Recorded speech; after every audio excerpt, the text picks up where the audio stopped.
আচ্ছা, I guess শুরু করা যায়। তাহলে বেসিক্যালি আজকে যে জিনিসগুলো ডিসকাস করব যে মানে তোমাদের এই ফর্মুলা স্টুডেন্টে যেগুলা সফটওয়্যার শিখতে হবে আর মানে তোমরা শুরু থেকে শেষ পর্যন্ত মানে বেসিক্যালি গাড়ির ডিজাইন থেকে শুরু করে গাড়ির ডিজাইন নেওয়ার আগে কি কি ডিসিশন নিতে হবে, এরপর তোমরা কি কি মানে সব মানে কি কি মানে কাজ করতে হবে, এরপর গাড়িটা কিভাবে নিয়ে যেতে হবে, গাড়িটা কিভাবে ফেরত নিয়ে আসতে হবে, এই জিনিসগুলো আজকে ডিসকাস করব। ঠিক আছে? সো আমরা তো এখন ফর্মুলা স্টুডেন্ট চায়নার জন্য রেজিস্ট্রেশন করে ফেলছি। সো আশা করি আমাদের অক্টোবরের মধ্যে একটা মানে অক্টোবর না, আমরা টার্গেট করতে পারি যে আমাদের জুলাই আগস্টের মধ্যে একটা গাড়ি রেডি রাখতে হবে। ঠিক আছে? তো সেটার জন্য তোমাদের কি কি রিসোর্সেস দেখতে হবে সেটা নিয়ে ফার্স্টে আসি।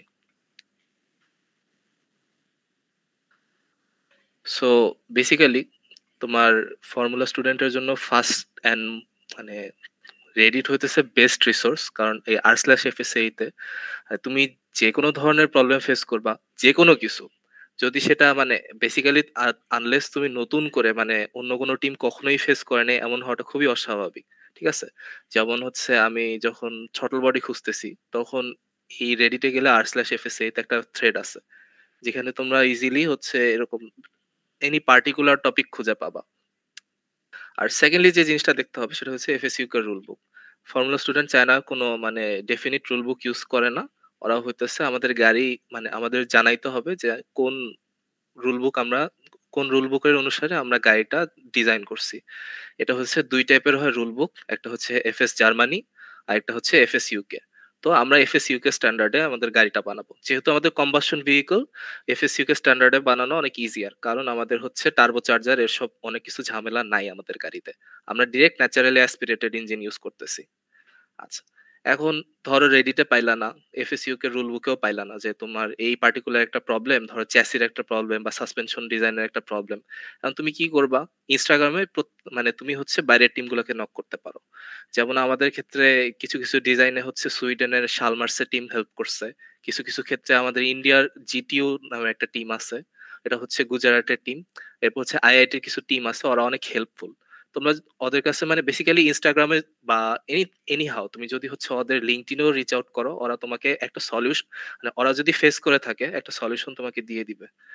আর ফোর্থ একটা রিসোর্স যেটা একটা পুরান রিসোর্স আসলে, তো অনেক ওয়েবসাইট আসলে বন্ধ হয়ে গেছে এই রিলেটেড। ২০১০ পর্যন্ত এফএসসি এর একটা ফোরাম থাকতো। ধরো হচ্ছে আমাদের এই যে অল ফর্মুলা স্টুডেন্টস বাংলাদেশ যেরকম আমরা বানাইছি, তো এটা ইন্টারন্যাশনালি একটা গ্রুপ ছিল যেটা হচ্ছে এই এফএসএই ফোরাম। তো ২০১০ এর আগে মানে বেসিক্যালি এটা আমাদের ক্ষেত্রে আবার অ্যাপ্লিকেবল। কারণ আমরা অনেক পুরান ডিজাইন দিয়ে শুরু করছি। যেগুলা টিম এখন অনেক বড়, বড় টিম। ওরা হচ্ছে ২০০৩, ২০০২ এর নতুন, নতুন টিম গঠন করছে। অনেক কিছু ওরা জানে না গাড়ি কিভাবে বানাইতে হয়। তো বিভিন্ন ইঞ্জিনিয়াররা ছিল। তারপর হচ্ছে বিভিন্ন মানে কার ম্যানুফ্যাকচারার কোম্পানি যেমন ফোর্ড, টর্ড ওরা এই ফোরামে ছিল। ওরা পার্টিকুলার একটা সলিউশন দিয়ে দিত। আর আমাদের যেটা ইঞ্জিন কেটিএম 390 এটার ম্যানুয়ালে তোমরা হচ্ছে ইলেকট্রিক্যাল সিস্টেম মানে বেসিক্যালি ট্রাবল শুটিং, আর তোমাদের হইতেছে কি বলে ইঞ্জিন মাউন্টিং, তারপর হচ্ছে তোমাদের পাওয়ার মানে তোমার হচ্ছে গিয়ার রেশিও, যেগুলো হচ্ছে একদম ফিক্সড ভ্যালু। এই জিনিসগুলো তোমরা খুব ভালোভাবে পেয়ে যাবা। তোমরা যদি ম্যানুয়ালটা ফার্স্ট টু লাস্ট একবার জাস্ট রিডিং দাও, তোমরা হতেছে মোটামুটি ইঞ্জিন নিয়ে মোটামুটি 50% নলেজ গেইন করে ফেলবা। যে হতেছে মানে আমাদের এই এটার স্পেকস কি, আমার হতেছে আমার ডিজাইন স্পেক শিটে কি কি ইনক্লুড করতে হবে সব মোটামুটি জেনে যাবা। এখন আসো, তোমাদের হচ্ছে ফার্স্টলি যে সফটওয়্যারটা জানতে হবে মানে তোমরা হচ্ছে যারা থার্ড ইয়ার আছে তাদের একটা কোর্স দেখবে বা ক্যাড ক্যাম কেই। ঠিক আছে? এখন আমাদের এই ক্ষেত্রে ক্যাড আর কেইটা অ্যাপ্লিকেবল, কারণ আমাদের ক্যামের মানে ইয়া নেই, কি বলে মেশিনারিজ নাই। তো তাহলে ফার্স্টে আমাদের ক্যাড এর জন্য কোন সফটওয়্যার ইউজ করি? Solid works. ঠিক আছে? এখন সলিড ওয়ার্কসে তোমরা অনেক মানে সবাই অনেক ভালো আছো, সিএসডব্লিউ পি পর্যন্ত আসো, অনেকে হচ্ছে সিএসডব্লিউ পি এ পর্যন্ত চলে গেছো। বাট একটা জিনিস মাথায় রাখবা, তোমরা হচ্ছে একটা ডিজাইন মানে তোমাকে ইয়া দিয়ে দিছে, ডাইমেনশনস দিয়ে দিছে, এটা ফলো করা ভার্সেস হচ্ছে তুমি ইঞ্জিনিয়ারিং এর জন্য একটা ডিজাইন করা, ম্যানুফ্যাকচারিং এর জন্য ডিজাইন করা, এটার মধ্যে অনেক ডিফারেন্স আছে। ঠিক আছে? এখন যেমন এই আপরাইটটা দেখো, এই আপরাইটটা ফার্স্টে কি হয়েছে, একটা ব্লক, যে কোনো একটা ব্লক নিবা। ঠিক আছে? এরপর ব্লকের উপর তুমি অ্যানসিস সিমুলেশন করতে পারো, সলিড ওয়ার্কস সিমুলেশন করতে পারো। এরপর দেখবা যে এখানে কিছু আননেসেসারি স্পট আছে। যেখানে স্ট্রেস কনসেনট্রেশন বেশি ওইখানে দেখবা ম্যাটেরিয়ালটা তত থিক রাখা হইছে। যেমন এখানে সার্কেলের আশপাশে দেখবা এইখানে ম্যাটেরিয়ালটা অনেক থিকার। এটার কারণ একটাই, এখানে হচ্ছে সবগুলা পুরা গাড়ির লোড, মানে পুরা গাড়ির লোডের ৪ ভাগের ১ ভাগ এখানে পড়তেছে। আমার হচ্ছে যখন গাড়ি কর্নারে যাচ্ছে, বাইরের চাকায় লোড বেশি পড়ে। ওই লোডের হিসাবটা নিয়ে আমাকে এই জায়গাটা ডিজাইন করতে হচ্ছে। এটার এটার হচ্ছে আমার ফেইলিউরটা কোথায় ইনডিউস হইতে পারে? আমার এই উপরের সারফেসে ইনডিউস হইতে পারে। তাই আমি কি করলাম? এখানে আরেকটু ম্যাটেরিয়াল বাড়ায় দিলাম। এখন এগুলার জন্য তোমাকে কি জানতে হবে? কেই জানতে হবে। কেই নিয়ে আমি পরে আসতেছি। CAD মানে কম্পিউটার এইডেড ডিজাইন, আর কেই মানে হচ্ছে কম্পিউটার এইডেড ইঞ্জিনিয়ারিং।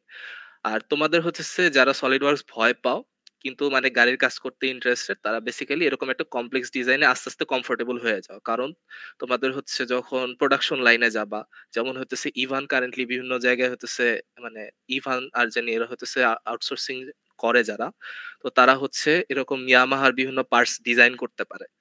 মানে ধরো একটা তোমাকে কুইক শিফটারটা তোমাকে দেখাইলো, তোমাকে একটা ছবি, ওই ছবিটা দেখে তোমাকে ডিজাইন করতে পারতে হবে। এখন ওই ডিজাইনটা ইমপ্রুভ করবা কিভাবে সেটা তোমাকে জানতে হবে। যেমন হচ্ছে একটা, ধরো একটা ডিজাইন, সেখানে ধরো এই যে এইখানে দেখবা একটু রাউন্ডেড আছে, ঠিক আছে? এটার কারণ কি? আমি যদি এই জিনিসটা চোখা রাখি তাহলে হবে কি, আমার ওখানে স্ট্রেস কনসেন্ট্রেশন বাড়বে, ঠিক আছে? আমার কিন্তু একটা কোনা বাড়ি খেলে কিন্তু যত ইজিলি ভাঙবে, একটা রাউন্ডেড এজ বাড়ি খেলে কিন্তু ততখানি ইজিলি ভাঙবে না। এজন্য আমাদের ফিলেট কোথায় কোথায় ইউজ করতে হয় এটা আমাদের জানতে হবে। এখন এই জিনিসগুলা তোমাদের পরবর্তী যে সেশনটা হবে, একদম এটার পরে যে সেশনটা হবে ওইখানে শিখানো হবে যে সলিড ওয়ার্কস এর বিভিন্ন ফিচার্স এন্ড ডিজাইনিং মেথডস গুলা কিভাবে করা হয়। সেকেন্ডলি, মেকানিক্যাল ডিজাইন আমরা যে আগে যেটা দেখলাম ওটা হচ্ছে মেকানিক্যাল ডিজাইন। আমরা হইতেছে বস এক্সট্রুড দেই, কাট এক্সট্রুড, এভরিথিং এসব করে যে ডিজাইন গুলো করি ওগুলো হচ্ছে আমার মেকানিক্যাল ডিজাইন। তোমরা যারা সিএসডব্লিউ পি এ করতেছো তারা জানবা একটা ওয়েলমেন্টস একটা সেকশন থাকে। তো এই ওয়েলবেন্সটা আমাদের সবার জন্য শিখা মোটামুটি ম্যান্ডেটরি। এটার কারণ কি? তোমার হইতেছে এখানে চ্যাসি প্রোফাইল আঁকতে হয়। ঠিক আছে? চ্যাসি প্রোফাইলের উপর, মানে তোমার চ্যাসি প্রোফাইল কোত্থেকে আসছে? সাসপেনশনের হার্ড পয়েন্ট থেকে তোমার চ্যাসি প্রোফাইল গুলা পাচ্ছ। ওই প্রোফাইল গুলোর উপর তুমি বেসিক্যালি জাস্ট পাইপ বসাইতেছো। এটাই হচ্ছে তোমার চ্যাসিটা ডিজাইন করা। ঠিক আছে? চ্যাসি ডিজাইনের কি ওটা অনেক কিছু ইন ডিটেইলস এ যাওয়া লাগবে। আজকের স্কোপের মধ্যে সেটা না। আমি এখানে একটা প্লেলিস্ট ইনক্লুড করে দিছি। তোমরা হচ্ছে চ্যাসি ডিজাইনের একদম বেসিক থেকে, তোমরা হার্ড পয়েন্ট সিলেকশন হওয়ার পর থেকে একটা চ্যাসি কোথায় কোথায় কি দিতে হয়, কোথায় কোথায় কোন পাইপ ইউজ করতে হয়, কোথায় কোন থিকার পাইপ ইউজ করতে হয়, কোথায় থিনার পাইপ ইউজ করতে হয়, কোথায় মানে তোমার হরাইজন্টাল রাখতে হয়, এই পুরাটা একটা প্লেলিস্ট আছে। এটা আমি যখন স্লাইডটা শেয়ার করে দিব, তোমাদের দায়িত্ব হচ্ছে প্রত্যেকটা মানুষের এখানে যারা আছো এই প্লেলিস্টটা পারলে মানে আগামী ১-১.৫ মাসের মধ্যে দেখে ফেলবা। ঠিক আছে? মাত্র ৭ টা video. It would be very, মানে it would be very easy, but after that the design process is very challenging. So একটু প্র্যাকটিসের ব্যাপার আছে। চেসের ক্ষেত্রে কি, কি সিমুলেশন করতে হয়? এই ৩ টা সিমুলেশন তোমরা সলিড ওয়ার্কসেই করতে পারবা। ঠিক আছে? এখন আমি অনেক সফটওয়্যার শিখতেছি। কিন্তু ওই সফটওয়্যারে কি, কি করতে হবে সেটা যদি আমি না জানি তাহলে কিন্তু আমার কোনো লাভ নাই। তাই না? আমি SolidWorks এ কি, কি জানতে হবে? মেকানিক্যাল ডিজাইন জানতে হবে, আর ওয়েলমেন্টস এর ডিজাইন জানতে হবে। সেকেন্ডলি আমার জানতে হবে SolidWorks এর সিমুলেশনটা। এই ৩ টা সিমুলেশন কিভাবে করে এটা তোমরা YouTube এ ইজিলি পেয়ে যাবা। আমি এটার জন্য কোনো লিংক মানে ইনক্লুড করি নাই। ফার্স্ট এ আসে ফ্রন্টাল ইমপ্যাক্ট সিমুলেশন। একটা গাড়ি ধাক্কা খেলে কি হবে? এটার সিমুলেশন করা বেসিক্যালি। ঠিক আছে? একটা গাড়ি যখন হইতেছে একটা ধরো লেটস সে 60 কিলোমিটার পার আওয়ারে যাচ্ছে। তখন সেটা কি? মানে যখন একটা বাড়ি খাবে, ইট কুড হ্যাপেন। ঠিক আছে? FSA এর ফার্স্ট প্রায়োরিটি হচ্ছে তুমি কত সেফলি একটা গাড়ি ডিজাইন করতে পারছো। নট নেসেসারিলি তুমি কত ফাস্টেস্ট গাড়ি ডিজাইন করতে পারছো। ঠিক আছে? তো ওইটা এনহান্স করার জন্য আমার ফ্রন্টাল ইমপ্যাক্ট সিমুলেশন ফার্স্ট। এখন একটা গাড়ি হচ্ছে সোজা গিয়ে বাড়ি খেতে পারে। সিমিলারলি একটা গাড়ি সাইডে বাড়ি খেতে পারে। কন্ট্রোল হারায় একটা গাড়ি কিন্তু, মানে স্পিডের কারণে কন্ট্রোল ২ ভাবে হারায়। এক হচ্ছে গাড়ির চাকায় গ্রিপ হারায়, আরেকটা হচ্ছে ব্রেক করতে পারে না ড্রাইভার। ঠিক আছে? গ্রিপ হারাইলে কি হয়? গাড়িটা পিছলায় গিয়ে সাইডে বাড়ি খাবে। তো তখন চ্যাসি কিভাবে এই ইমপ্যাক্টটা থেকে ড্রাইভারকে বাঁচাবে? সেটার জন্য তোমাকে করতে হবে side impact simulation. Side impact সিমুলেশনে তোমার হইতেছে চ্যাসির এই মেইন যে মেম্বার গুলা, তোমার হচ্ছে ফ্রন্ট রোল হুপ, এরপর হচ্ছে মেইন রোল হুপ, এগুলার ডিজাইন অনেকখানি নির্ভর করে। থার্ড, আমার চ্যাসি যখন যাচ্ছে, মানে আমার মানে চ্যাসি বলতে আমার চ্যাসিস ফ্রেম। আমরা যে টিউবুলার স্ট্রাকচার দেখতেছি এটা হচ্ছে আমার চ্যাসিস ফ্রেম। ঠিক আছে? আর আমার সাসপেনশন সহ এটা আমার চ্যাসি। তো আমার যখন এই পুরা গাড়িটা যাচ্ছে তখন হচ্ছে একটা গাড়ি যখন টার্ন নিবে, গাড়ির এক পাশে লোড বেশি পড়বে আর এক পাশে লোড কম পড়বে। এই যে দেখো এই পাশে লোড বেশি পড়তেছে, এই পাশে উঠে যাইতেছে। এই জিনিসটা সিমুলেট করতে হবে। সিমিলারলি একটা গাড়ি যখন যাবে, একটা রোড যতই স্মুথ দেখাক সেই রোডটা স্মুথ না। সেখানে অ্যাসফাল্টে একটু উঁচু নিচু থাকেই, ওটার ফলে ভাইব্রেশন ইনডিউস হয়। তোমরা হচ্ছে রেজোনেন্স যদি পড়ে থাকো ইন্টারে তাহলে জানবা যে রেজোনেন্সের কারণে মানে যতটুকু ডিসপ্লেসমেন্ট হওয়ার কথা ওই জায়গায় আরো অনেক বেশি ডিসপ্লেসমেন্ট হয়। এই জন্য চ্যাসির থার্ড যে সিমুলেশনটা করতে হয় আমার সাসপেনশন ডিজাইনের পর, সেটা হইতেছে টর্শনাল সিমুলেশন। তো মানে বেসিক্যালি মানে তোমার হচ্ছে এই কিছু member side impact structure member গুলা যখন টর্শনে থাকবে তখন কতটুকু লোড দিলে ফেল হবে এটার উপর তোমার সাসপেনশন ডিজাইনের কিছু কিছু জিনিসপাতি নির্ভর করে। এই এই তিনটা জিনিস তোমাকে ইঞ্জিনিয়ারিং ডিজাইন রিপোর্ট যেটা আগস্ট মাসে হবে, তো এগুলা ইনক্লুড করতে হবেই। ঠিক আছে? নেক্সট, আমরা ক্যাড মডেলিং এর বেসিক যে সিমুলেশন গুলো ওগুলো আমরা সলিড ওয়ার্কসে করতে পারতেছি, কিন্তু কিছু কিছু আমাদের ডিরেক্ট ডাটা লাগবে, ওগুলা তোমাকে সলিড ওয়ার্কস দিতে পারবে না। তখন আমার কি আসতেছে, অ্যানসিস আসতেছে। অ্যানসিস এর ক্ষেত্রে তোমাদের ইভেন ইনক্লুডিং পিআর গাইস তোমাদের একটা কোর্স থাকবেই 3-2 তে, সো বেটার লার্ন ইট নাও। তোমরা ইন ডিটেল একটা জিনিস তোমাদের শিখতেই হবে, সেটা হচ্ছে অ্যানসিস স্ট্যাটিক স্ট্রাকচারাল। এটাতে কি হয়, আমি ধরো একটা পজিশনে গাড়িটা ধরো দাঁড়ায় আছে, ঠিক আছে? গাড়িটা দাঁড়ায় থাকলে চ্যাসির উপর কি লোড পড়তেছে, আমার হচ্ছে চাকার উপর কি লোড পড়তেছে, আমার এখানে এই চ্যাসিটা এ আর্ম এর মাধ্যমে যখন আপরাইটে ঝুলে আছে তখন কি লোড পড়তেছে, এগুলা প্রত্যেকটা জিনিস অ্যানসি স্ট্যাটিক স্ট্রাকচারালে দিয়ে সিমুলেট করতে হয়। এন্ড এটা কমপ্লিটলি একটা রিয়েল লাইফ থিং। তোমরা যখন হতেছে মানে যখন জব ফিল্ডে যাবা, মেকানিক্যালের হইতে পারে সেটা জব ফিল্ড, হইতে পারে সেটা রিসার্চ ফিল্ড।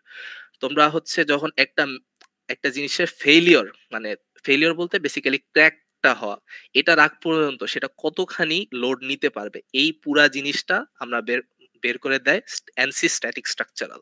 ঠিক আছে? এটা অ্যানসিস এন্ড অ্যাবাকাস নামের দুইটা সফটওয়্যার দিয়ে করা হয় ম্যাটেরিয়ালের ক্ষেত্রে। এখন স্ট্যাটিক পজিশনে আমার কি কি লোড ইনডিউস হচ্ছে এটা আমি জানলাম, ঠিক আছে? এখন গাড়ি তো জাস্ট থেমে থাকে না, তাই না? গাড়ির উপর আরো অনেক কিছু আছে, ড্রাইভার নড়াচড়া করতেছে, আমার গাড়ি হচ্ছে বাম্পের উপর দিয়ে যাচ্ছে, আমার গাড়ি হচ্ছে ডানে বামে করতেছে। তখন এই তিনটা সিচুয়েশনের জন্য আমার গাড়িতে ভাইব্রেশন ক্রিয়েট হয়। এই ভাইব্রেশন ক্রিয়েট হইলে আমার কি জানতে হবে, এই ভাইব্রেশন ক্রিয়েট হওয়ার জন্য আমার চ্যাসি কিভাবে রিয়াক্ট করবে। ওই যে রেজোনেন্সের কথা বললাম না, রেজোনেন্স হচ্ছে একটা চ্যাসি ফেল করার অন্যতম কারণ। একটা হচ্ছে তোমার হচ্ছে লোড নিতে না পারা, বেসিক্যালি হচ্ছে এটা ইয়েল্ড স্ট্রেংথ যেটা বলবা, ফেলিয়ার স্ট্রেংথ। এটা তোমরা মেকানিক্স অফ ম্যাটেরিয়াল, তোমরা হচ্ছে ম্যাটেরিয়াল সায়েন্স পড়তেছো এবার, এইখানেও দেখবা স্ট্রেস স্ট্রেইন কার্ভের আলটিমেট পয়েন্টে তোমার হচ্ছে স্ট্যাটিক স্ট্রাকচারালে কি দেখবা, তোমার হচ্ছে স্ট্যাটিক অবস্থায় ওই আলটিমেট পয়েন্টটা রিচ করতেছি কিনা, ওখান থেকে 3 গুণ 4 গুণ কম লোড দিয়ে আমি চ্যাসিটা সেফ রাখতে পারতেছি কিনা, আমার ড্রাইভার সেফ আছে কিনা, আমার চাকা আমার আপরাইট সেফ আছে কিনা, এগুলো আমি জানতেছি স্ট্যাটিক স্ট্রাকচারালে। যখন আমার বাম্পের উপর দিয়ে যাচ্ছে তখন ভাইব্রেশনের জন্য আমি যে অ্যানালাইসিসটা করব সেটা হচ্ছে মডেল অ্যানালাইসিস। এই স্ট্যাটিক স্ট্রাকচারালের পরের অ্যানালাইসিস এটাই। এবং আমার ইঞ্জিন কি ক্রমাগত মানে কাঁপতেছে না, এই কাঁপতেছে, ইঞ্জিন কাঁপতেছে। সিমিলারলি হচ্ছে তুমি যখন স্টিয়ারিং ইনপুট দিবা তখন হচ্ছে পিনিয়ন ঘুরতেছে, গাড়িতে অসংখ্য গিয়ার চলতেছে। এই গিয়ারের জন্য একটা ফ্রিকোয়েন্সি যাবে তোমার চ্যাসির উপর। ওই ফ্রিকোয়েন্সিটার জন্য যে অ্যানালিসিস করতে হয় সেটা হচ্ছে হারমোনিক অ্যানালিসিস। তো অ্যানসিসে আমার মাস্ট ৩টা জিনিস যেটা জানতে হবে সেটা হচ্ছে অ্যানসি স্ট্যাটিক স্ট্রাকচারাল, মডেল অ্যানালিসিস আর হারমোনিক অ্যানালিসিস। আর এলএসডাইনা হচ্ছে আমার ধরো ডাইনামিক সিমুলেশন করতেছি, একটা গাড়ি মুভ করতে গেলে কি কি ফেনোমেনন আমি অ্যাকচুয়ালি দেখতে পাচ্ছি, এটা অনেক কমপ্লেক্স একটা অ্যানালিসিস। তোমরা যদি দেখো যে হ্যাঁ আমি একবার একটা কম্পিটিশন করে ফেলছি, তোমরা 22 ব্যাচ বিশেষ করে, আমি একটা কম্পিটিশন করে ফেলছি, আমি এই গাড়িটার আরো মানে রোবাস্ট ভাবে ডিজাইন করতে চাই, তখন তোমরা কি শিখবা, এলএসডাইনা। এলএসডাইনা হতেছে ওই যে আমি একটু আগে দেখলাম frontal impact simulation, side impact simulation, ও একদম ইমপ্যাক্ট করে তোমাকে দেখাবে যে হচ্ছে গাড়িটা কিভাবে ভাঙবে। নট লাইক তোমার হচ্ছে ডিসপ্লেসমেন্ট একটু বাঁকায় গেছে এরকম একটা, অথবা স্ট্রেস, এসব দিয়ে না, তোমাকে একদম গাড়িটা কমপ্লিটলি ভেঙে গেছে কিভাবে সেটা তোমাকে দেখায় দিবে। বাট এটা অনেক অ্যাডভান্স টপিক, টপোলজি অপটিমাইজেশন এবং অনেক কিছু আছে, ওটার মাধ্যমে তোমরা এটা জানতে পারবা। এখন ২ টা টিমের আরেকটা এক্সট্রা সিমুলেশন জানতে হবে। সেটা হইতেছে ANSYS ফ্লো সিমুলেশন। সেটা হচ্ছে ANSYS এ একটা ANSYS এ বিভিন্ন ধরনের ওয়ার্ক বেঞ্চ আছে। যেগুলা আমরা আগে ৪ টা জানলাম। আরো আছে হচ্ছে ফ্লুয়েন্ট। ফ্লুয়েন্ট থাকে, সিএফএক্স আছে, পলিফ্লো আছে। আমাদের ক্ষেত্রে অ্যাপ্লিকেবল হচ্ছে এই ফ্লুয়েন্টটা। এই ফ্লুয়েন্টের মাধ্যমে আমি কি ডিজাইন করতেছি? আমার গাড়ির ইনটেক ডিজাইন করতেছি, আমার এক্সহস্ট ডিজাইন করতেছি। আর আমার গাড়ির যখন হচ্ছে নোজ কোন, ফ্রন্ট উইং, রিয়ার উইং, আমার হতেছে আমাদের তো টানেল নাই। এখন উইন্ড টানেল নাই। উইন্ড টানেলের এই জিনিসটা সিমুলেশন কে করে দিচ্ছে? আমার ফ্লুয়েন্টে এরকম একটা বক্স ক্রিয়েট করে, আমার এই বক্সটা ক্রিয়েট করে আমার এখানে একটা উইন্ড টানেল সিমুলেট করে আমার গাড়ির বিহেভিয়ারটা আমি প্রেডিক্ট করতে পারবো। ঠিক আছে? এখন উইং অপটিমাইজেশন অনেক পরের ব্যাপার। সেটা হচ্ছে আমাদের একদম লাস্টের দিকের সেশনে আমরা হচ্ছে এই জিনিসগুলা করব। আর যারা ইঞ্জিন টিমে আছো তারা জানো যে ইনটেক এক্সহস্টের অলরেডি কাজ চলতেছে। সাসপেনশন টিমে যারা আছো তাদের ক্ষেত্রে এই ৪ টা জিনিস জানা একদম বাধ্যতামূলক। ঠিক আছে? তোমাদের সিনিয়র যারা আছে সাসপেনশন টিমে, তারা হচ্ছে এই ৪ টা জিনিসের থ্রুই তোমার সবকিছু ডিজাইন করে। ঠিক আছে? আমার ফার্স্টেই জানতে হবে একটা ডাইনামিক সিমুলেশন সফটওয়্যার। এই অ্যাডামস বা লোটাস শার্ক কি করতেছে? এই যে বেসিক্যালি আমার শুধু আমার চ্যাসিটা বানানোর আগে আমার হইতেছে সাসপেনশন হার্ড পয়েন্ট গুলা কিভাবে বের করতেছি, এই আমি আগে ড্রয়িং করতেছি। হাতে, হাতে ড্রয়িং করব। ঠিক আছে? হাতে, হাতে ড্রয়িং করার পর আমি হচ্ছে এই সফটওয়্যারটাতে দিব, অ্যাডামস বা লোটাস সারকে দিব, তাহলে আমার সাসপেনশন বিহেভিয়ার গুলা সিমুলেট করে দিবে। এরপর আমি হচ্ছে অপটিমাম ল্যাব আমাকে কি দিচ্ছে? আমি এই গাড়ির সব বিহেভিয়ার জানি। তখন আমি একটা ট্র্যাকের মধ্যে এই গাড়িটা কিভাবে বিহেভ করবে সেটা আমার অপটিমাম ল্যাব বলে দিবে। ভিসাস হচ্ছে শুধুমাত্র ফ্রন্ট থেকে তোমার গাড়িটা কি ধরনের বিহেভিয়ার দিচ্ছে সেটা বলবে। এটা নিয়ে আমি ডিটেইলস এ যাচ্ছি না, কারণ এটা নিয়ে একটা হোল সেশনই থাকবে। আর লাস্টলি তোমাদের একটা এক্সেল ক্যালকুলেটর আছে আমাদের, লোড ট্রান্সফার হয় কোথায়। এখন গাড়ির ক্ষেত্রে একটা বড় চ্যালেঞ্জ হচ্ছে গাড়ি হচ্ছে ৪ টা চাকায় মাটিতে রাখা। সাসপেনশন ডিজাইনের সবচেয়ে মানে চ্যালেঞ্জিং অ্যাসপেক্ট এটা। মানে তুমি যেকোনো সাসপেনশন ডিজাইন করতে পারবা, গাড়ি আস্তে চললে গাড়ির চাকার কিছু হবে না। কিন্তু গাড়ি যখন জোরে চলবে তখন কিছু লোড আসবে, অ্যারোডাইনামিক লোড আসবে, গাড়ি কর্নারিং লোড আসবে, তখন দেখবা চাকা উঠে যাচ্ছে। আর গাড়ির চাকা উঠে যাওয়া মানে কি? গাড়ির চাকা উঠে যাওয়া মানে কি? গাড়িটা তখন হচ্ছে গ্রিপ হারাচ্ছে। গ্রিপ মানে তোমার গাড়িটা কতখানি মাটি ঘেঁষে চলতেছিল। আমাদের এফএস এই ফর্মুলা স্টুডেন্টের ক্ষেত্রে গাড়ি মাটি ঘেঁষে চালানোটাই মানে main target. To achieve greater lap time, to achieve more endurance for the car. এখন ধরো আমরা নাই। ২০ ব্যাচ চলে গেছি, 21 ব্যাচ চলে গেছি। এখন হইতেছে এই গাড়িটা তোমরা তো হচ্ছে কি সফটওয়্যার জানা লাগবে এসব জানো। কিন্তু হচ্ছে একটা প্যাথ তো জানতে হবে না? কোত্থেকে কি শুরু করব না করব। ধরো তোমরা ফার্স্ট ইয়ার টিম, আমরা কিছু জানি না। আমরা কোনো কিছু, তোমরা হইতেছে নতুন করে ফর্মুলা টিম একটা খুলছো। তাহলে কি করবা? আচ্ছা না, থ্যাংক ইউ না। এটা ভুলে চলে আসছে। আচ্ছা, ফার্স্টে হচ্ছে গাড়ির একটা সেন্টার অফ গ্র্যাভিটি অ্যাজিউম করে নিতে হয়। এক্ষেত্রে একটা মিনিমাম ভ্যালু থাকে রুল বুকে, সাধারণত সেটা হচ্ছে 300 মিলিমিটার। ঠিক আছে? সেন্টার অফ গ্র্যাভিটি মানে কি? একটা গাড়ি যেখানে হচ্ছে মানে বেসিক্যালি মানে সেন্টার অফ গ্র্যাভিটি কি? যেখানে যে পয়েন্টে মাসটা একদম থাকতেছে, কনসেনট্রেটেড থাকতেছে। গাড়ির ট্র্যাক উইডথ। গাড়ির ট্র্যাক উইডথ কি? বেসিক্যালি সাইড বাই সাইড চাকার যে ডিসট্যান্সটা। সিমিলারলি তোমার হচ্ছে হুইল বেস অ্যাজিউম করতে হয়। ঠিক আছে? হুইল বেস হচ্ছে সামনের চাকা থেকে পিছনের চাকা। এটার উপর বেসিস করে তুমি কি করতেছো? আমার ক্যাম্বার অ্যাজিউম করতেছো, ক্যাস্টার অ্যাজিউম করতেছো, কেপিআই, কিংপিন ইনক্লিনেশন, এরপর অ্যান্টি স্কোয়াট, অ্যান্টি ডাইভ। এগুলা সবকিছু একটা অ্যাজাম্পশন নিতে হবে। এই অ্যাজাম্পশনের জন্য তুমি এখন কিভাবে আন্দাজে মান্দাজে তো ধরতে পারবো না। তোমরা এই ইউটিউব চ্যানেলে যাবা। এই এটা হচ্ছে ভাৎসাল জাইন। সে বেসিক্যালি তোমাকে ভেহিকল ডায়নামিক্স এর কি টার্ম আছে প্রত্যেকটা জিনিস শিখায়, মানে ইজিলি শিখায় দিবে। কিছু প্রেজেন্টেশনের মাধ্যমে। মোটামুটি ৪০টা ৪৫টা ভিডিও আছে। ৩ মিনিট ৪ মিনিট করে একটা ভিডিও। তো এটার পর তোমরা বেসিক্যালি কখন বুঝবা যে হ্যাঁ, আমার গাড়ি ডিজাইন করার জন্য আমি রেডি? যখন হইতেছে আমি হাতে আঁকতে পারবো। আমি হচ্ছে মানে গাড়ির যে আমাদের স্ট্রাকচারটা উইশবোন জিওমেট্রি, এটা আমি যখন হাতে আঁকতে পারবো, তার মানে আমি হচ্ছে গাড়িটা ডিজাইন করতে রেডি। আমার হচ্ছে এট লিস্ট ৫-৬ জন দেখতেছি যে আমি সলিড ওয়ার্কস এ বলো বা হাতে মানে সম্পাদ্য করে এই উইশবোন সাসপেনশন জিওমেট্রিটা যখন করব, তখন আমরা হচ্ছে এই সাসপেনশন প্যারামিটার গুলো অটোমেটিক পেয়ে যাব। এরপর তোমার ফার্স্টে যে টিমটা কাজ শুরু হবে সেটা হচ্ছে সাসপেনশন টিমের। সাসপেনশন টিম এই যে ফার্স্ট মানে এটাতে যে হার্ড পয়েন্ট গুলো ধরছে ওটা সিমুলেট করা শুরু করবে। সিমুলেট কিভাবে? এই অ্যাডামস আর লোটাস শার্ক দিয়ে। দুইটাই হচ্ছে ডাইনামিক সিমুলেশন সফটওয়্যার। আমরা এখন হচ্ছে এই স্টেজে আছি। ঠিক আছে? তো তোমাদের বিভিন্ন প্লে লিস্ট দিছি। তোমরা হচ্ছে তোমাদের দায়িত্ব এখন এটাই যে হচ্ছে আস্তে, আস্তে ক্যাচ আপ করো। 21 আমরা 20 এই স্টেজে আছি কারেন্টলি নতুন গাড়ির ডিজাইনে। ঠিক আছে? আচ্ছা। এখন করলাম। হার্ড পয়েন্ট একটা ধরলাম, সিমুলেট করলাম। বাজে হইলো। কি করব? না তোমার সিমুলেশনের থ্রু তুমি জেনে যাবা যে গাড়ির কি হইতেছে। ধরো একটা প্যারামিটার চেঞ্জ করলে দেখবা যে গাড়িটা হচ্ছে মানে হারাইতেছে না, কন্ট্রোল হারাচ্ছে না। গাড়িটা হয়তো একটা চাকা উঠে যাচ্ছে না। হয়তো এমন হইতে পারে যে গাড়িটা হচ্ছে ব্রেক ব্রেক করতে পারতেছে না কোন একটা প্যারামিটারের জন্য। ওই প্যারামিটার গুলো আস্তে আস্তে অ্যাডজাস্ট করবা, আবার একটা হার্ড পয়েন্ট মানে করবা, সেট করবা, আবার সিমুলেট করবা। এভাবে একটা প্রসেসে যেতে যেতে যেতে যেতে দেখবা ফোর্থ টাইম বা ফিফথ টাইম মানে ফার্স্ট বার করাই কিন্তু সবচেয়ে কঠিন। কারণ আমি একদম মানে আসমান থেকে ডাটা নিতেছি। তোমার আগের গাড়ি থাকলে এই ডাটাটা নেওয়া কিন্তু খুবই ইজি, কিন্তু যখন তুমি এই নতুন টিমটা গঠন করতেছো তখন এই ডাটাটা মানে নেওয়াটাই ফার্স্টে চ্যালেঞ্জিং।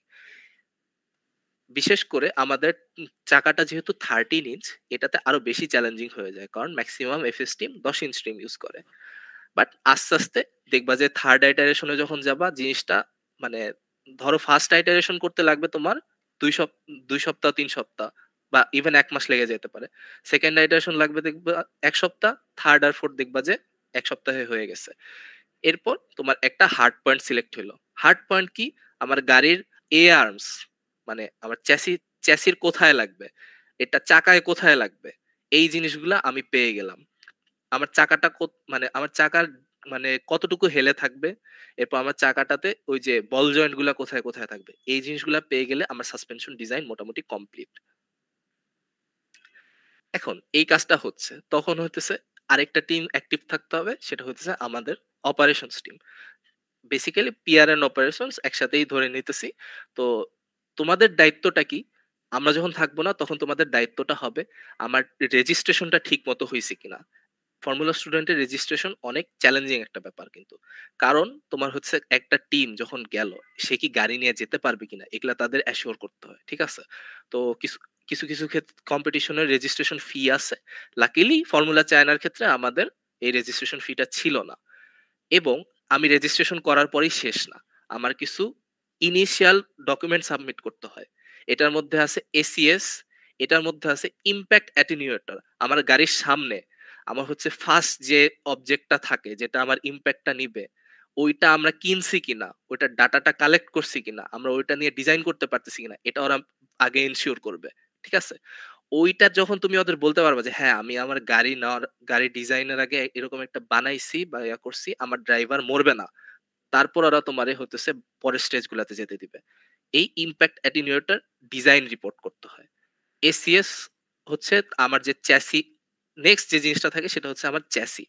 আমি চ্যাসি বানাবো, আমার কাছে রড আছে কিনা, ওটা ওদের স্ট্যান্ডার্ড মানে এএসটিএম স্ট্যান্ডার্ড বা হচ্ছে এআইএসআই স্ট্যান্ডার্ড ফলো করতেছি কিনা, বা কোনটার সাথে মিল আছে এটা ওদের জানতে হবে। কারণ হইতেছে আমি যদি এখন মানে নিজে একটা মানে আমার ওইটা অ্যাকচুয়ালি স্টিল কিনা এটা ওদের কনভিন্স করতে হবে। এই কনভিন্স করার পর আমার টিমের রেজিস্ট্রেশনটা অ্যাকচুয়ালি কমপ্লিট হয়। এটার পর আমার হচ্ছে কনসেপ্ট রিপোর্ট বানাইতে হয় যে আমাদের প্ল্যান কি। ঠিক আছে? এই যে আমি তোমাদের প্ল্যানটা কিভাবে করতে হয় সেটা জানাই দিতেছি, এভাবে তোমাদের একটা রিপোর্ট বানাইতে হবে। এটা সাবমিট করতে হবে ফর্মুলা চায়নার কাছে।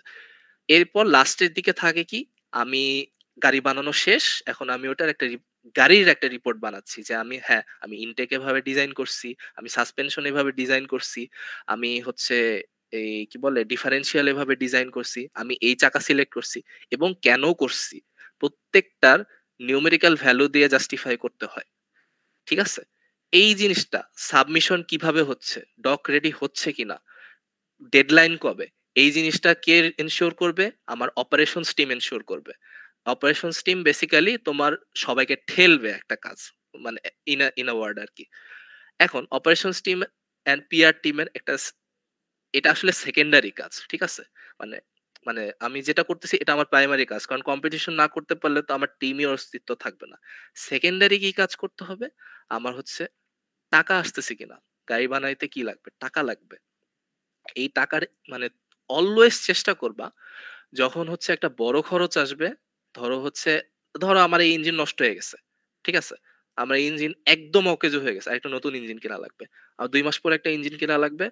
তো আমার ইনশিওর করতে হবে আমার ফান্ডে যদি ৳৫০,০০০ থাকে, আমার যাতে ওই ৳৫০,০০০ হাতছাড়া না হয়। তখন স্পন্সরদের কাছে অ্যাক্টিভলি যাইতে থাকবা। বিভিন্ন অফিসে যাবা, মানে ওদের কাছে অ্যালামনাইদের কাছে যাবা যে হ্যাঁ, আমাদের একটা বড় খরচ আছে, আমাদের কাছে টাকা নাই, আপনারা টাকা দেন বা আমাদের হেল্প করেন কোনোভাবে বা ইঞ্জিন দেন। এভাবে তোমরা তাদের কাছ থেকে একটা অ্যাসুরেন্স বা মানি নিয়ে আসবা বা একটা সার্ভিস নিয়ে আসবা। তাহলে হবে কি? তোমার ওই ৳৫০,০০০ টাকাটা কিন্তু তোমার ফেইল সেফ মানি, যেটা তোমার ফান্ডে আছে। ঠিক আছে? কক্ষনো এটা মাথায় রাখবা না যে আচ্ছা ৳৫০,০০০ আছে, এটা দিয়ে গাড়ি হয়ে যাবে। না, কখনোই হবে না। দেখবা অনেক খরচ এক্সট্রা হবে। তোমার পাইপ কিনতে দেখবা, কিনতে যাবা ৳৩০,০০০, দেখবা তোমার গাড়ি ভাড়া যাবে ৳৩,০০০ পাইপ আনতে। এই খরচগুলা কখনোই মাথায় থাকে না। আস্তে, আস্তে মানে তোমরা এই জিনিসটাতে অ্যাকোমোডেট হও যে তোমাদের ইঞ্জিনিয়ারিং এ কখনোই কস্ট রিপোর্ট সত্যি কথা হয় না। আমরা যে কস্ট রিপোর্টটা বানাবো ওইখানেও দেখবা যে অনেক মিথ্যা কথা থাকবে। ইভেন তোমরা রেপুটেড কোম্পানি যেগুলাতে যাবা, Navana sorry, Navana is not a good example. Toyota বলো, Porsche বলো, তারপর ইভেন Mitsubishi, যারা হেভি মেশিনারিজ ও এক্সপোর্ট করে। তাদের ইঞ্জিনিয়ারিং ডিজাইনে কখনোই মানে ইঞ্জিনিয়ারিং ডিজাইন কস্ট রিপোর্টে কখনোই অ্যাকচুয়াল ইয়াটা থাকে না। কারণ ওর থেকে অলওয়েজই বেশি কস্ট হয়। ঠিক আছে? সো ইভেন যখন স্পন্সররা ফান্ডিং করবে, ওইভাবেই তোমরা ফান্ড চাবা। তোমার লাগবে ইঞ্জিনের জন্য ৳২,০০,০০০ লাগবে। তোমরা চেষ্টা করবা ৳২,২০,০০০ যাতে ওরা আমাকে দেয়। ঠিক আছে? এবং ওই যে যেটা বললাম যে যখন দেয়ালে পিঠ থেকে যাবে তখন তোমার হাতের টাকাটা ইউজ করবা। আচ্ছা। এখন আবার অপারেশনস টিমের প্রাইমারি কাজে ফেরত আসি। সেটা আমার গাড়ি ডিজাইন হচ্ছে। আমি আমার টিমকে পুশ করলাম। ঠিক আছে? আমার টাকাও আসলো। আমার টাকা দিয়ে গাড়ি হইলো। গাড়িটা নিয়ে যাইতে হবে। গাড়ি নিয়ে যাওয়ার জন্য তোমাকে বিভিন্ন ধরনের কানেকশন বিল্ড করতে হবে। ঠিক আছে? তোমরা যখন ১, ২, ৩ জন থাকবা যারা এই সরকারি কাজগুলা কিভাবে হয়? বাংলাদেশের সরকারি কাজ অনেক লং প্রসেস। এনবিআর মানে ন্যাশনাল ব্যুরো অফ রেভিনিউ, তারপর বিজনেস মিনিস্ট্রি, তারপর বিজ্ঞান প্রযুক্তি মন্ত্রণালয়, কাস্টমস, সিএনএফ এজেন্ট, এরা কিভাবে করে, কিভাবে ফাংশন করে। এই জিনিসটা তোমরা এই মানে যখন ডিজাইন ফেজ চলছে তখনই আস্তে, আস্তে শিখে ফেলবা। তাহলে হবে কি পরে দৌড়াদৌড়িটা অনেকখানি মিটিগেট করতে পারবা। ঠিক আছে? অ্যান্ড যখন গাড়িটা ম্যানুফ্যাকচার হচ্ছে তখন তোমরা চেষ্টা করবা এই কানেকশন গুলা বিল্ড করার। তো এনবিআর কি করে? তোমার গাড়িটার ট্যাক্স ট্যাক্সের কাগজটা করে দিবে। ঠিক আছে? সিএনএফ এজেন্ট কি করবে? তোমার গাড়িটা পারাপার করতে হেল্প করবে। মিনিস্ট্রি কি করবে? তোমার গাড়ি কোথাও আটকাবে, কাস্টমসে আটকাবেই তোমার গাড়ি। তোমার তখন মিনিস্ট্রির একটা ক্লিয়ারেন্স থাকতে হবে। সেটা চায়নার মিনিস্ট্রি হতে পারে, সেটা বাংলাদেশের মিনিস্ট্রি হতে পারে। ২ পক্ষেরই সাপোর্ট যদি থাকে তাহলে তো খুবই ভালো। এক পক্ষের সাপোর্ট থাকলে তুমি দেখবা যে গাড়িটা ইজিলি পার করতে পারতেছো। সিমিলারলি আমার স্পন্সরদের একটা সাপোর্ট থাকা লাগবে। দেখবা স্পন্সর যারা বিজনেস করে, গাড়ি যারা আনাইতে পারে তারা তোমার এই ফর্মুলা গাড়ি ইজিলি পাঠাইতে পারবে। ঠিক আছে? তো তাদের সাথে খুব ভালো সম্পর্ক রাখবা যে হ্যাঁ, আপনি এত টাকা দিচ্ছেন, ৳২,০০,০০০ দিলেন, এখন আমি তো গাড়ি নিয়ে যেতে পারতেছি না। এখন আমি কি করব? আপনার তো মার্কেটিং করতে পারতেছি না। তখন তারাই দেখবা তোমাকে হেল্প করবে। দেন ধরো চায়নায় দেখবা যে অনেকে ইম্পোর্ট এক্সপোর্ট এর বিজনেস করে। ওদের সাথে তোমরা কানেকশনটা বিল্ড করবা। ঠিক আছে? আচ্ছা। এই সবকিছু হচ্ছে। এখন একটা টিম বাদ গেছে। সে কি? Engine team. Engine team first এ কি করবে? যখন আমার এই হার্ড পয়েন্ট, তারপর এই সেই মানে সাসপেনশন টিম অনেক বিজি, মাথা খারাপ হয়ে যাইতেছে। তখন আমি কি করব? আমার ইনটেকটা ডিজাইন করে ফেলবো। আমার গাড়ি চলার ফার্স্ট মানে প্রতিবন্ধকতা আমার ইনটেক। আমার যদি ইনটেকে ইনাফ প্রেশার মানে বেশি প্রেশার ড্রপ হয়, আমার গাড়ি জীবনেও স্টার্ট নিবে না। যে মানে আমাদের একটা ইনটেক নাই। যেটার কারণে অনেকখানি আরকি আমাদের স্পার্ক প্লাগ এ ঝামেলা হইতেছে, ইলেকট্রিক্যাল বিভিন্ন ঝামেলা হইতেছে। এটার ১ম কারণ আমাদের ইনটেক কখনো লাগানো ছিল না ইঞ্জিনে। এই ইঞ্জিনটা অলওয়েজ ওপেনলি রান হইছে। ঠিক আছে? তো আমার ফার্স্টলি আমার এই ইনটেকটা ডিজাইন করতে হবে। এরপর টিম ২ ভাগ হয়ে যাবা। একটা পার্ট করবে কি? আমার এই টিউনিং এর সাইডে চলে আসছে। এটা লেফট সাইডটা টিউনিং এর পার্ট করতেছে। আর এক্সহস্ট টা ডিজাইন হচ্ছে। এক্সহস্ট এ কিন্তু গাড়ির মেক্সিমাম হর্স পাওয়ার গেইন হয়। ঠিক আছে? একটা তুমি এক্সহস্ট কি স্ট্রেট পাইপ যত কম বেন্ডে তুমি এক্সহস্টটা যত শর্টে করতে পারবা, গাড়ি দেখবা তত বেশি পাওয়ার পাইতেছে। ঠিক আছে? অ্যান্ড গাড়ির আরেকটা ব্যাপার আছে, গাড়িকে সাউন্ড টেস্ট পার করতে হবে। ঠিক আছে? গাড়ির সাউন্ড জীবনেও তোমার ১০৫ ডেসিবেলের বেশি হওয়া যাবে না। অ্যান্ড আইডলিং মানে গাড়ি যখন থেমে আছে তখন তোমার ৯৩ না কত এটা আমার ঠিক মনে নাই। বিভিন্ন রুল বুকে বিভিন্ন রকম। ওই ডেসিবেলের বেশি হওয়া যাবে না। এই কাজটা কে এনশিওর করবে? যারা টিউনিং করতেছে। এক্সহস্ট ডিজাইন করার ক্ষেত্রে আমার এটা মানে আমার ফার্স্ট অ্যান্ড ফরমোস্ট প্রায়োরিটি। দেখবা হচ্ছে তুমি মাফলার দিয়ে কমাইতে পারতেছো না। তখন তোমার এক্সহস্টের লেংথ বাড়ায় কমায় সিমুলেশন করে এই জিনিসটা করতে হবে। এরপর এক্সহস্ট আমাদের মোটামুটি একটা এক্সহস্ট মানে আগে ডিজাইন আছে আমাদের কারেন্টলি তো মানে একটা মোটামুটি পাইপ দিয়ে চালাইতেছি।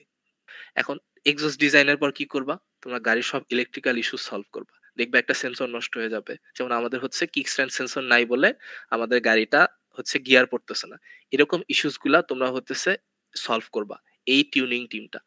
এরপর আমার গাড়ি স্টক অবস্থায় খুব সুন্দর চলতেছে। আমি হতেছে আমার হয়ে গেছে। এই ইলেকট্রিক্যাল ইস্যুস এর বিষয় যখন হয়ে গেছে, আমি অ্যাজিউম করে নিচ্ছি আমার গাড়ির চ্যাসি হয়ে গেছে। আমার গাড়ির সাসপেনশন হয়ে গেছে। আমি ইঞ্জিন বসাইছি। এখন আমার গাড়ি স্টক অবস্থায় খুব সুন্দর রান করতেছে। এরপর তোমরা ইসিইউ টিউনিং এর দিকে যাবা। তোমরা হইতেছে কিভাবে ইসিইউ টিউন মানে ইসিইউর ক্ষেত্রে তোমরা যেন তেন ইসিইউ ইউজ করতে পারবে না। তোমাদের কি লাগবে? পিগিব্যাক ইসিইউ লাগবে। পিগিব্যাক হচ্ছে মানে পারফরম্যান্স ইসিইউ। কেটিএম এর দেখবা পাওয়ারট্রনিক তারপর আরো কিছু ইসিইউ আছে যারা হতেছে মানে ওই ইসিইউ স্টক অবস্থায় অনেক ভালো পারফরম্যান্স দেয়। বিশেষ করে যে আমার গাড়ি কি একটু ভারী বেশি, তার মানে কি আমার টর্ক বেশি লাগবে। এই জিনিসটা আমার এই পিগিব্যাক ইসিইউ মানে অনেক ইজিলি করে দিবে। তখন তোমাকে আর ওই প্রোগ্রামিং তারপর হইতেছে কিভাবে কি করে এত কিছু অনেক কিছু জানা লাগবে না। আর যদি প্রোগ্রামিং তারপর বিভিন্ন জিনিসপাতি ধরো তোমার কাছে একজন আছে, ধরো এক্সপার্ট আছে যে হচ্ছে ইসিইউ টিউনিং করে দিতে পারে। তখন তাকে তুমি কি ইনপুট দিবা? তুমি তো তারে গিয়ে বললা ইসিইউ টিউন করে দেন। ওই হইতেছে কি কেমনে টিউন করে দিব? তোমাকে জানতে হবে যে কি টিউন করবে। পাওয়ার ভার্সাস টর্ক কার্ভ বলে একটা জিনিস আছে। তোমরা ইঞ্জিন টিমে যারা আছো এটা পরে শিখবা। এই পাওয়ার টর্ক কার্ভটা অপটিমাইজ করতে হয়। ওইটার জন্য জানতে হবে কি volumetric efficiency. Will go into that letter in letter sessions আরকি। আচ্ছা। আরেকটা টিম যারা টিউনিং করতেছে না, তারা কি করবে? এখানে গাড়ির ম্যাটেরিয়াল গুলা মানে ডিজাইন করতেছে। হ্যাঁ? তো গাড়ির ইঞ্জিন থেকে পাওয়ারটা কই যাবে? চাকায় যেতে হবে। চাকায় যাওয়ার আগে কি কই যাবে? ডিফারেনশিয়ালে। ডিফারেনশিয়াল কি মেক সিউর করতেছে? ২ টা চাকা যাতে আমার হতেছে অপটিমাম ট্রাকশন পায়। তাই না? ২ টা চাকা ২ স্পিডে ঘুরাইতেছে আমার ডিফারেনশিয়াল। এই ডিফারেনশিয়াল কোনটা ইউজ করব? এটা আমার ডিসাইড করতে হবে। ২ টা অপশন আছে আমাদের কাছে এখন। Open differential, torsen differential. ঠিক আছে? ওপেন ডিফারেনশিয়াল কি? খরচ কম। টরসন ডিফারেনশিয়াল কি? মানে ডিজাইনে অনেক মানে কষ্ট বেশি, টাকা বেশি। কিন্তু আমার গাড়ির পারফরম্যান্স ও বেশি। এখন তোমাকে একটা সুইট স্পট বের করতে হবে। ওই সুইট স্পট অনুযায়ী আমার ডিফারেনশিয়াল সিলেকশন করতে হবে। আচ্ছা। এই ইলেকট্রিক্যাল ইস্যুস যখন সলভ হচ্ছে তখন তুমি কি করবা? চ্যাসিস ডিজাইন হইতেছে এই টাইমে। তাহলে কি করবা? ইঞ্জিনটা চ্যাসিতে বসাইতে হবে। এই ইঞ্জিন চ্যাসিতে বসানো বিশাল একটা ঝামেলার ব্যাপার। দেখবা চ্যাসি হইতেছে এই জায়গা হয় না, ওই জায়গা হয় না। এই মাউন্টিংটা ডিজাইন করতে হয়। একটা বাইকের দেখবা চ্যাসিতে কিছু হইতেছে রডের মতো থাকে। ওই জিনিসটা আর&ডি তে অলমোস্ট হইতেছে 1/3 টাইম হচ্ছে ওইটা নিয়ে আর&ডি হয়। এটা হচ্ছে তোমার ইঞ্জিন মাউন্ট। ইঞ্জিন মাউন্টের জন্য ওই সেম ফার্স্ট এ যে জিনিসগুলো আমি বললাম, আমার স্ট্যাটিক স্ট্রাকচারাল এনালাইসিস লাগে, মডাল এনালাইসিস লাগে, হারমোনিক এনালাইসিস লাগে। আর যারা হইতেছে টিউনিং করতেছো তারা হইতেছে ফ্লুয়েন্ট সিমুলেশন। আর যারা সাসপেনশন করতেছো এই সফটওয়্যার গুলা অ্যাডামস, ভিসাস আর আমার এক্সেল ক্যালকুলেটর গুলা এটা আমি মানে ফার্স্ট এন্ড ফরমোস্ট শিখে ফেলবা। আচ্ছা। আর লাস্টে ওই মানে তোমার হতেছে চেসি বানাইলাম, সবই বানাইলাম। হার্ড পয়েন্ট গুলা, বল জয়েন্ট গুলা কোথাও তো মানে সাসপেন্ড করতে হবে। সাসপেনশনটাকে সাসপেন্ড করতে আমার ইউজ হয় আপরাইট। এই যে আমি যে ফার্স্টে এটা দেখাইলাম, এটা হচ্ছে আমার আপরাইট। এখানে হতেছে আমার মানে মানে গাড়ির বাইরের সাইডে চাকার সাথে এই আপরাইটটা থাকে। এই আপরাইটটা কি করে? এই যে এই জায়গায় দেখো, এখানে দেখো, এখানে তারপর হচ্ছে এখানে দেখো। আমার স্টিয়ারিংটা এখানে থাকবে। আমার হচ্ছে নিচের বল জয়েন্ট এখানে থাকবে, আপার বল জয়েন্ট এখানে থাকবে। এভাবে আমার গাড়িটা চাকার সাথে কানেক্ট করে দিবে। চাকাটা ঘুরানোর জন্য আরেকটা পার্ট থাকে সেটা হুইল হাব। সেটা সাসপেনশন ডিজাইনের যখন হচ্ছে সেশন হবে তখন আমি আমি বা যে থাকে সে ডিটেইলসে যাবে। আচ্ছা। এখন একটা টাইমলাইন তো লাগে, তাই না? আমার একটা সিলেবাস টাইপের কিছু একটা লাগবে। তো use this as a reference যে আমার হচ্ছে কখন কোন কাজটা প্যারালালি করতে হবে। আমি সবসময় ডিসিশন দেওয়ার জন্য থাকবো না। 21 সবসময় তোমাদের ডিসিশন দেওয়ার জন্য থাকবে না। কারণ মানে মানে আমাদের সময় না হইতে পারে। আমরা থিসিসের কাজে ব্যস্ত। 21 ও কয়দিন পরে থিসিসের কাজে ব্যস্ত হয়ে যাবে। তখন তোমার এই টিমটা লিড দিবে কারা? 22 রাই দিবা। তখন হচ্ছে এখানে দেখো আমি কি করতেছি। ফেব্রুয়ারি মাসে আমার প্ল্যান কি? এটা আমি বলতেছি। মানে এটা হইতেছে আমি মনে প্রাণে অনেক খুশি হব এই প্ল্যান হইলে। এটা কিন্তু বেস্ট কেস সিনারিওটা আমি দেখাচ্ছি। ঠিক আছে? ধরো আমার সাসপেনশন হার্ড পয়েন্ট এই মাসের মধ্যে কমপ্লিট হয়ে গেল। হার্ড পয়েন্ট বলতে এই যে ক্যাম্বার ক্যাস্টার কোথায় বল জয়েন্ট গুলা লাগবে এই জিনিসগুলা। ইনটেক এক্সস্ট ডিজাইন কমপ্লিট হয়ে গেল। ডিফারেন্সিয়াল সিলেকশন হয়ে গেল।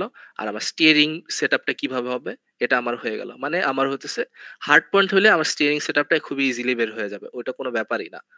তারপর হতেছে আমাদের এখনকার গাড়ির যে ইঞ্জিন ইলেকট্রিক্যালের সমস্যাটা হচ্ছে এটা আমরা ফেব্রুয়ারি বা মার্চের মাঝামাঝির মধ্যে, ঠিক আছে? এটা একটা সফট ডেডলাইন আমাদের সলভ করে ফেলতে হবে। এটা এখন 22 যারা আছো তাদের দায়িত্ব এটাই যে আমরা হচ্ছে এই ডেডলাইনটা মোটামুটি একটা মাথায় রেখে নিজ দায়িত্বে এই কাজগুলা করে ফেলবা। ঠিক আছে? আমার মার্চ শেষ হওয়ার আগে কি হচ্ছে মার্চ এবং ঈদ সব মিলে আমি কি করতেছি আমার chassis design, engine mounting design, upright wheel hub design যাতে ওই একটা প্রসেসের মধ্যে থাকে। ঠিক আছে?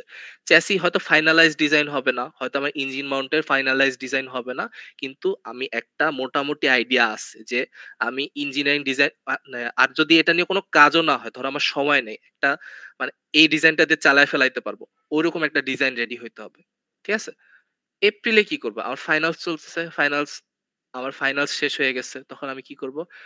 ওই ফাইনালের পরে যে একটা বন্ধ থাকবে তখন আমি আমার চ্যাসি ম্যানুফ্যাকচারিং শুরু করব।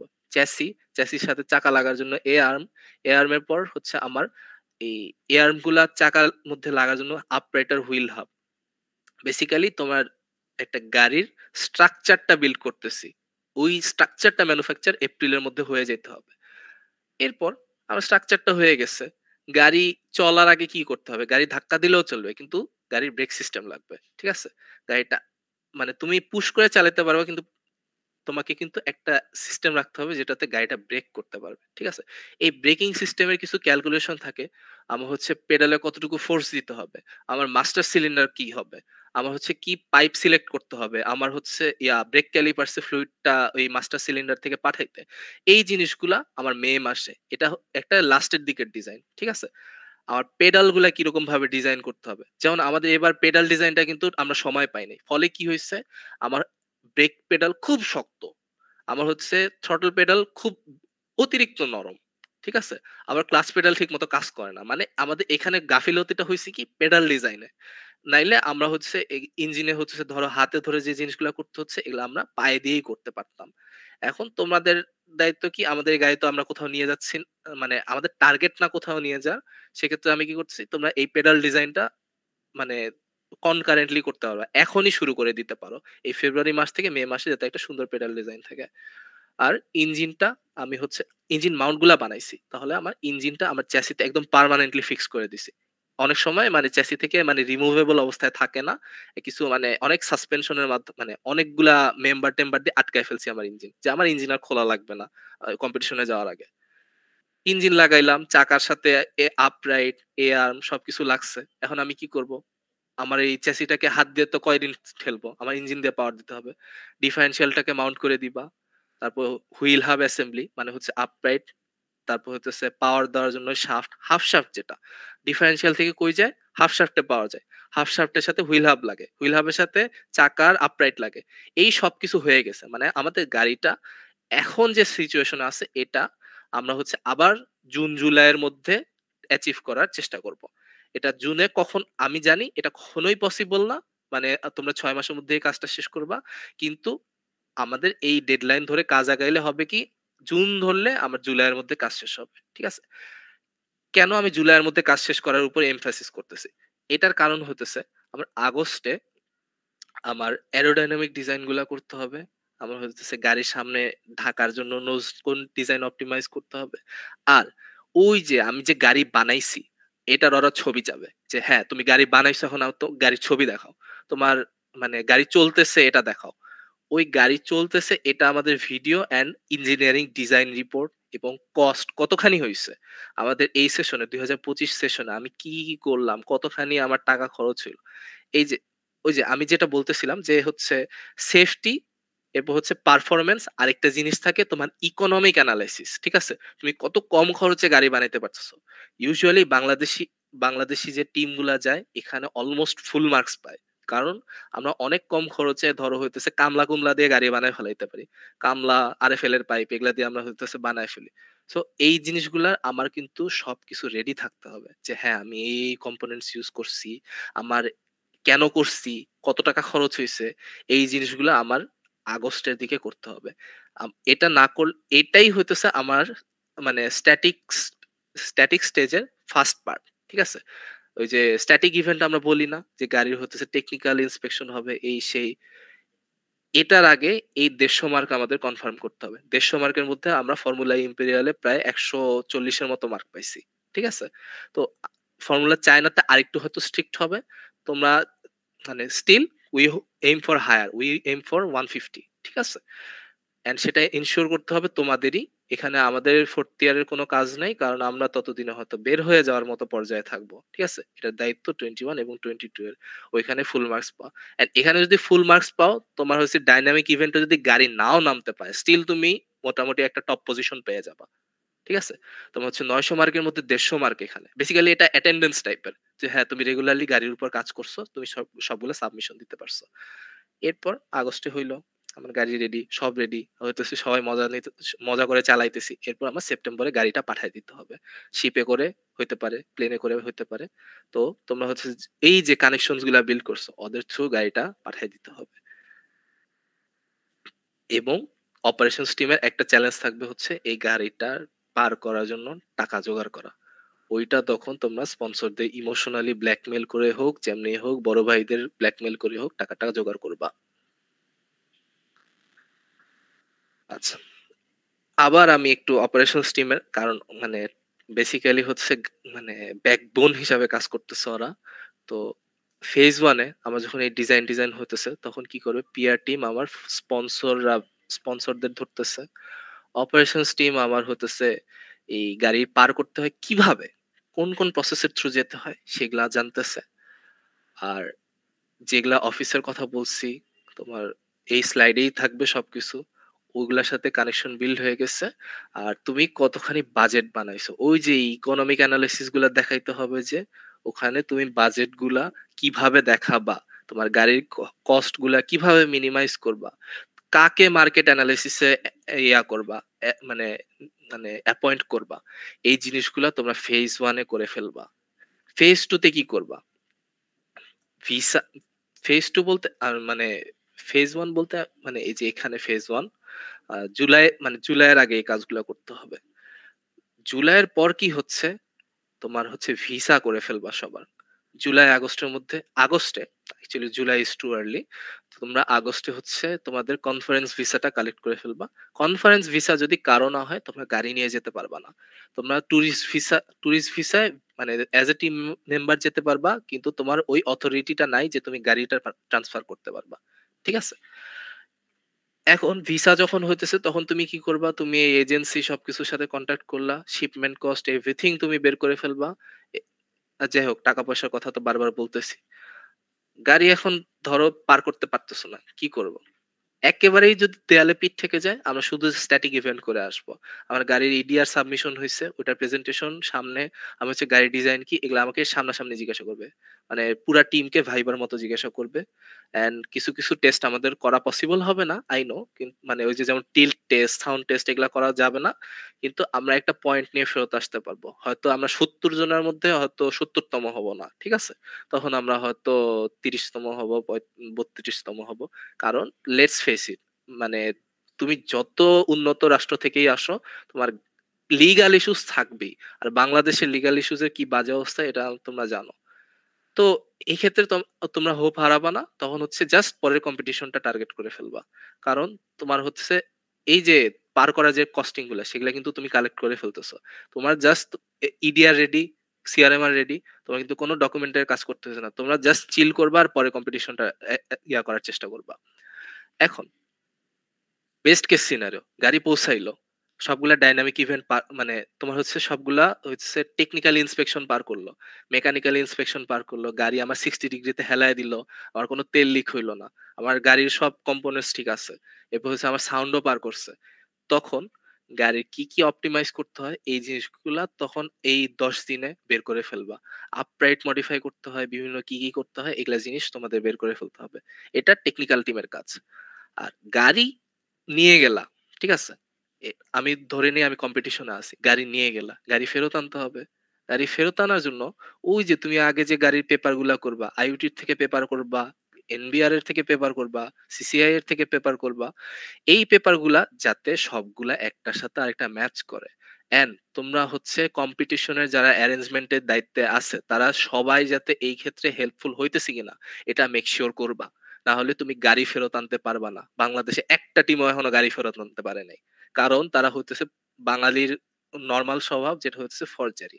এই ফরজারি করার ট্রাই করে পেপার যে হইতেছে যেমন হচ্ছে রুয়েট কি করছে? তারা হইতেছে একটা সিরামিক কোম্পানির সাথে তাদের গাড়ি পাঠায় দিছে। ফলে এখন গাড়ি তো সিরামিক না। বাংলাদেশের এর কাস্টমস এ আটকায় নেই। কিন্তু ইন্ডিয়ান কাস্টমস যখন বাংলাদেশে আসতেছে তখন তো আটকায় ফেলবে। এই জিনিসগুলাই জাস্ট মেক সিওর করো যাতে লিগালি নিয়ে যেতে পারো, লিগালি নিয়ে আসতে পারো। ঠিক আছে? That's almost enough for our session today. আজকে আর মানে বেশি ডিটেইলস যাব না। বেসিক্যালি এটা তোমাদের একটা গাইডলাইন যে গাড়ি বানানো মানে ডিজাইন শুরু থেকে শুরু করে কি, কি সফটওয়্যার শিখতে হবে, কি, কি তোমাদের প্রত্যেকটা টিমের কি, কি দায়িত্ব, প্রত্যেকটা টিম কিভাবে হচ্ছে একজন আরেকজনকে হেল্প করবা, কখন কি কাজ করবা। আমি তোমাদের প্ল্যান দিয়ে যাচ্ছি। মোটামুটি মানে অ্যাজ এ টিম লিড মানে আমার হচ্ছে তোমাদের হাতে দায়িত্বটা দিয়ে গেলাম আরকি আজকে। ঠিক আছে? জাস্ট মেক সিউর আমি যাতে মানে ফর্মুলা স্টুডেন্ট চায়নাতে যাতে আমাদের টিম একটা ভালো রেজাল্ট পাইতে পারে। ঠিক আছে? যাই হোক সেশন আজকে এই পর্যন্তই। আল্লাহ হাফেজ সবাইকে।